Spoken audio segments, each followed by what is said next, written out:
I'm going to make everything around me beautiful. That will be my life. Elsie de Wolfe. Changing for the better is not about the creation of miracles. It's about choosing to see the ones that already exist.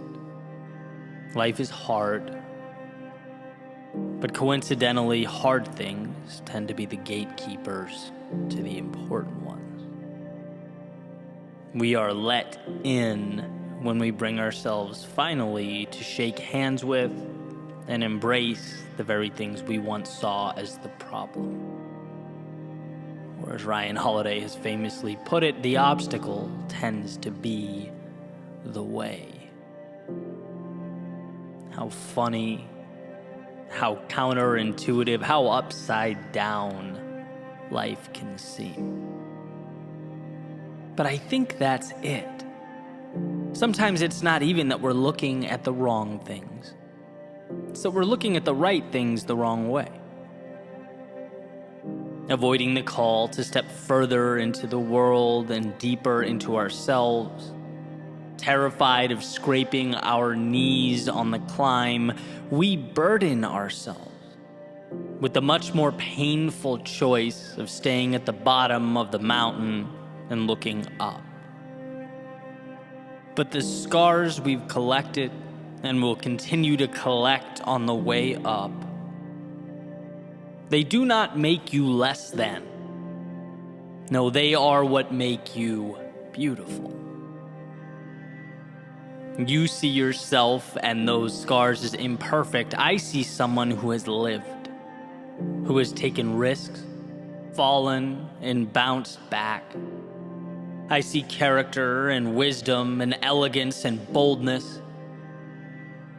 In an imperfect world, those quote-unquote flaws and scars may, funny enough, just be the closest thing to perfection we'll ever experience. It's from our courage to step out, our willingness to crack, that we flourish. Living necessarily includes a deterioration over time, but a deterioration of the external, because the internal, the soul, it stays young. It's underneath that forever crumbling world around us that we find the divine. It is because of our scars, not despite them, that we grow our wings. They aren't to be feared but coveted. You are more because of the mistakes you made, the challenges you faced, the adjustments you had to see through. And I believe our value increases with each tear and break. Resembling the Japanese art of kintsugi, where a pot that breaks and is put back together with golden lacquer holds more value than the original unblemished piece. See, Wolfe says, I'm going to make everything around me beautiful. And I think this simply calls for an optical adjustment. A shift in relations between things and how you perceive those things. Me, I don't want the whitest, cleanest, newest shoes. As far as I'm concerned, there's very little beauty to preserve there. I want shoes with worn soles from the miles and miles they carried me. Holes from the distance I had to walk to find the people who add joy to my life. Cracks from running in the rain while the rest of the world stayed inside. I want my imperfections to show that I lived while I was here. So from now on, let's stop conflating perfect and beautiful. Perfect is no skin in the game. Perfect is standing forever in the doorway looking out. Perfect is dreaming and wishing and hoping, but never leaving. Because leaving is where our vision brushes up against a reality we may see as too big. No, we want not perfect, but beautiful. We want scars and flaws and lessons and loss. Because from those things, as difficult as they may be, we're born again. Imperfection is life, and life is beautiful. So here's to more scuffed shoes and scraped knees, to walking an imperfect yet beautiful road ahead.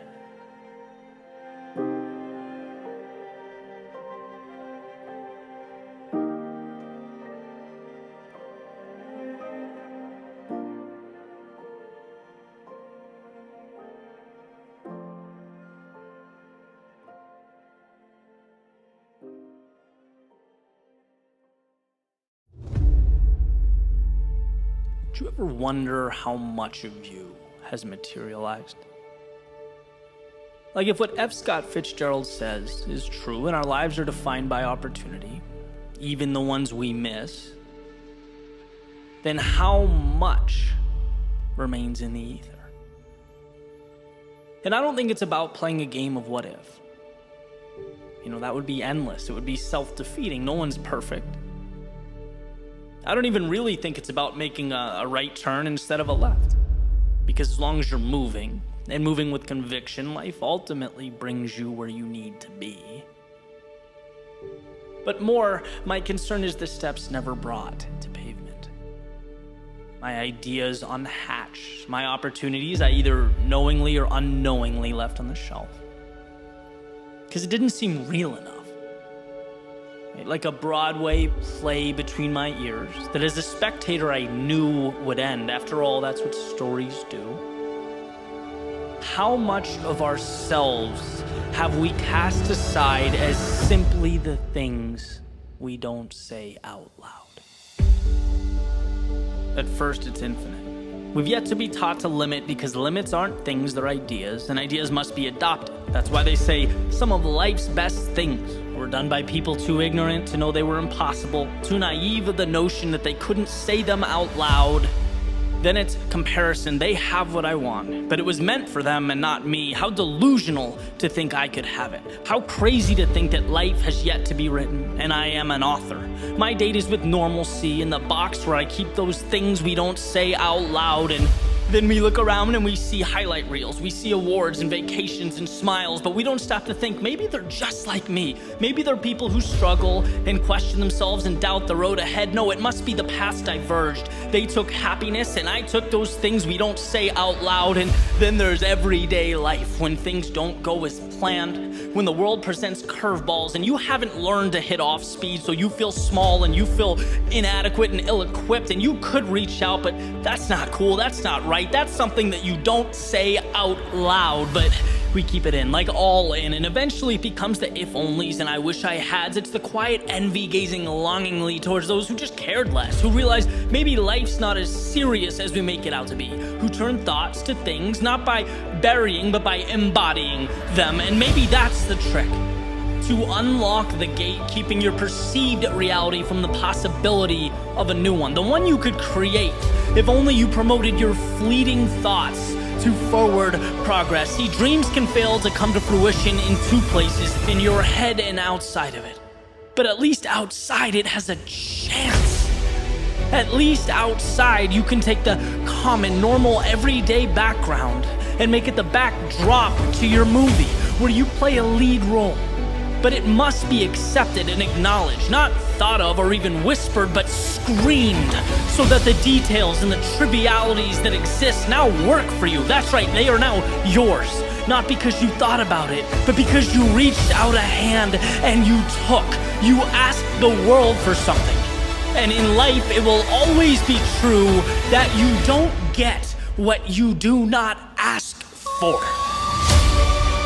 So So when you find yourself staring up a wall comprised of self-defeating narratives and manufactured limits, be ignorant, be irrational, be the reason your dreams have a chance. And when you look around and you see more and wonder why you don't have it, know that you can. You're allowed to. If you sacrifice, you will. But you must believe you are worthy of it. Not in the back of your head where you keep your locker combo and movie quotes, but in reality, where words bounce off lips. And when you feel like life is treating you unfairly, like they're happier or have it better, know that life is peaks and valleys, not just for you, but for everyone. And how you internalize that and carry on makes the difference. And when you feel lost or stuck, you are not hopeless, but in progress. Being broken down so that you can be reconstructed, stronger, better. Victory is not in hiding those struggles, but accepting them as the difference, as the reason you created the miraculous. Not because you had dreams, but because you said them out loud.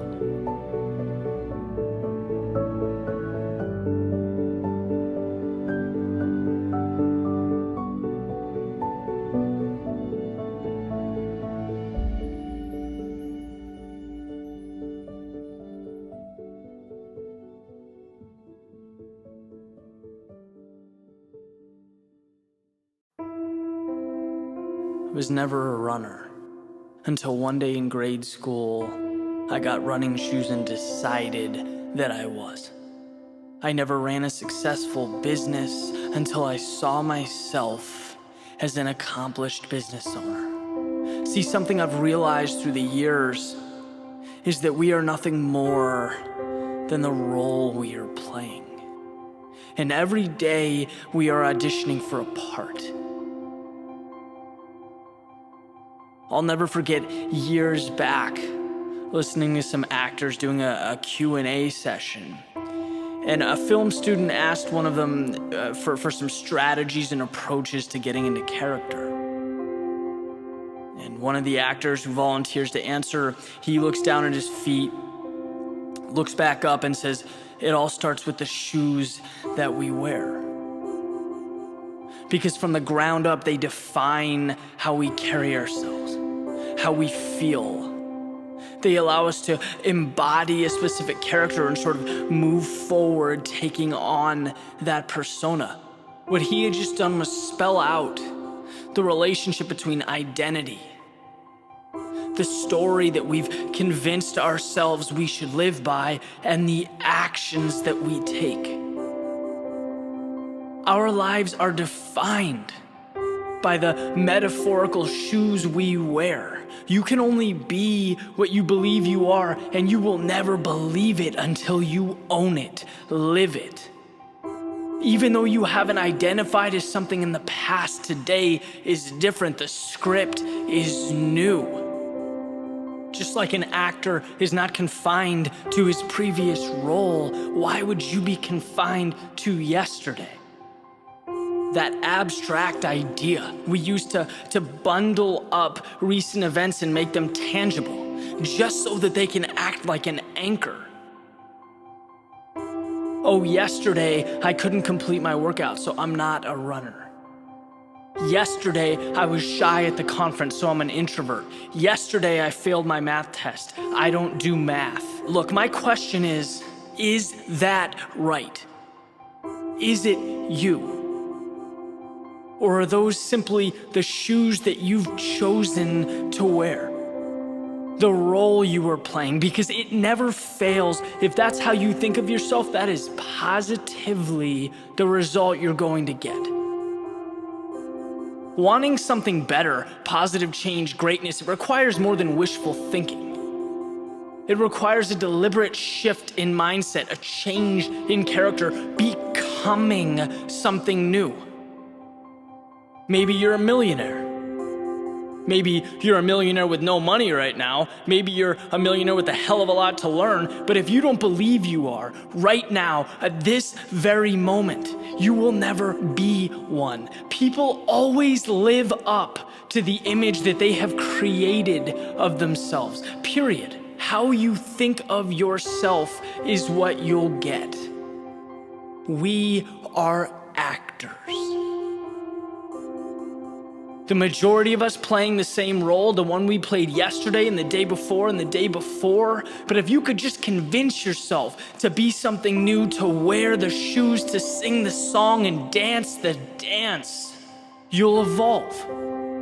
You'll walk away from the fiction holding you back, just like the elephant tied to the plastic chair. You are not the problem.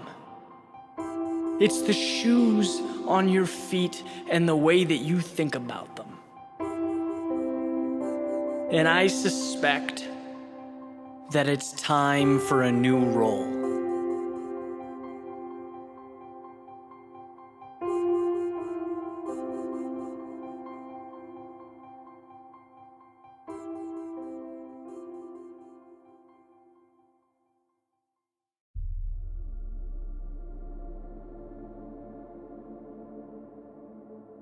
That morning, as I looked out the window, I could feel my increased heart rate. A sense of both excitement and anxiety that you can only really understand if you've lived it. I was worried about what people might think, what I might lose, what life might have in store for me. Because that was all I knew to focus on. I'd programmed myself to do one thing: worry. And when your one thing is worrying, it's inevitable that you see life through a lens of scarcity. Your setting is on maintain, meaning you protect the little you have as opposed to seeking more. You play defense to keep the world out as opposed to the offense required to bring the world in so that it may be reshaped. That morning, cold, wet, gray, I was numb. But deep down, completely oblivious to me, there was a little fire burning. Too small to recognize. A spark of courage in its infancy. See, at that moment, if someone asked me, can you even be scared and courageous at the same time? I would have said those two words do not go together, right? We're talking night and day, fire and water, black and white. But time's job is to reveal, and it has shown that there is no courage without fear. There is no fire, no matter how bright or powerful, that doesn't by default bring about those mysterious shapes dancing in the shadows. If you want fire, great. But you must learn to dance with what hides in the periphery.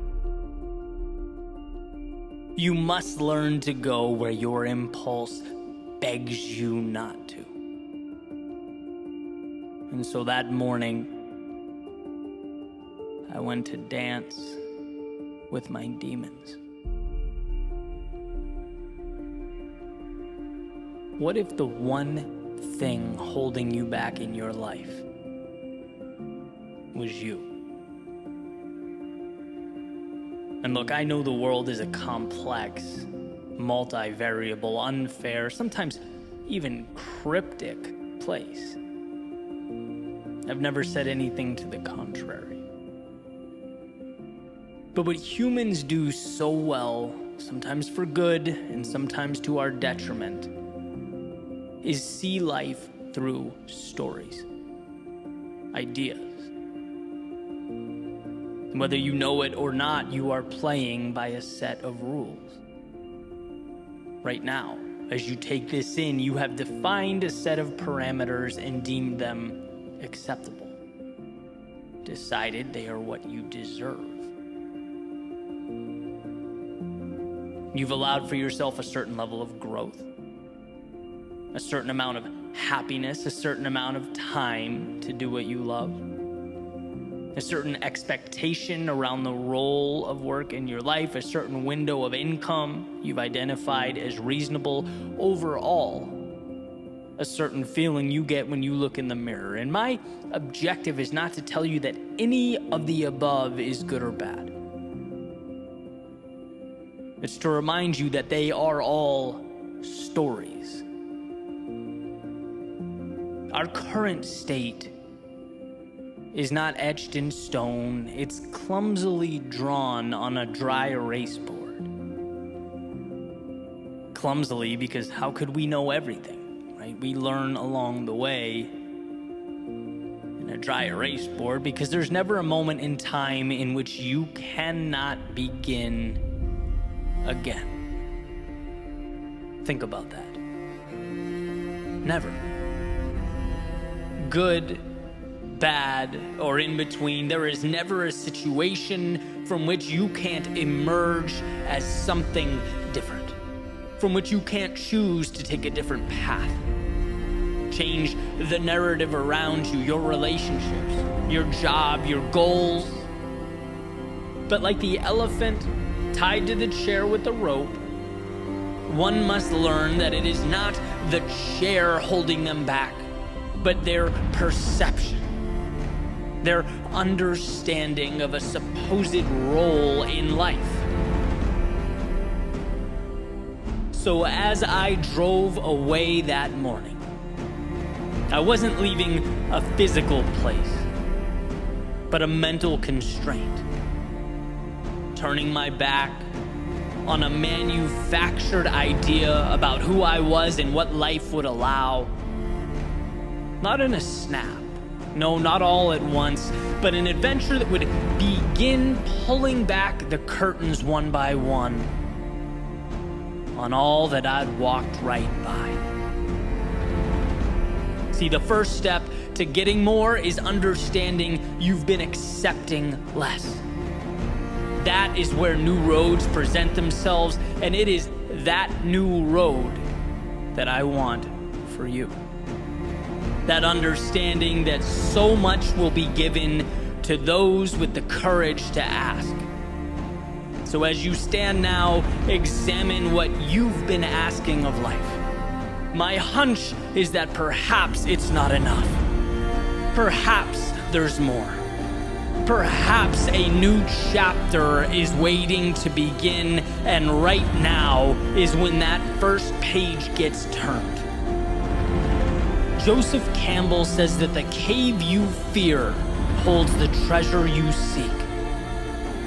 Why? Because to face the dancing shadows is to gain power over them. It shows our mind that reality is far less scary than our perception of reality. That no chain or lock or wall can be more debilitating than the mental constraints we create by ourselves in our heads. It shows that the man guarding the door can just as easily be the one who unlocks it. And so what better a time than now to turn that key, to step out and confront what was once nothing more than a vast emptiness. Jump into the cold water of opportunity that shocks us at first, creates pins and needles and discomfort, but ultimately provides a chance to acclimate to and navigate a foreign world. You just need to jump, and not a mountain, but a foot. Enough to start earning that confidence, creating that self-trust, believing in yourself. So drive away to the understanding that there is always another level if you want it. To the belief that nothing is outside the realm of possibility. Those boundaries can be redrawn. To the idea that no one tells you who you are or what you're capable of. The world doesn't give orders, it reacts to who you decide to be. To the awareness that possible victories always outweigh in magnitude the possible defeats. To the realization that who you were yesterday is in no way related to who you can be tomorrow. All chapters end and you decide when that happens. Everything else belongs in the rear view. Success is knowing this. It's believing it, holding on when others would let go. Be reassured by the incremental nature of what's ahead. Zero miracles, just the courage to begin. Just push the ball down the hill. Give life a chance to help you create momentum. No more thinking, worrying, procrastinating, just go. It's incredible how fast things change when we grant ourselves that freedom, when we see all of the world is open to us. But will you open your mind to that opportunity? I've said this before and I'll say it again. Nothing is sure in life, but you are guaranteed to lose if you don't go. It's to let falsehoods and debilitating stories guide your way. So stop letting these narratives tell you who you are and create reality with your feet. Why? Because you can, because you were meant for more, and because more starts now.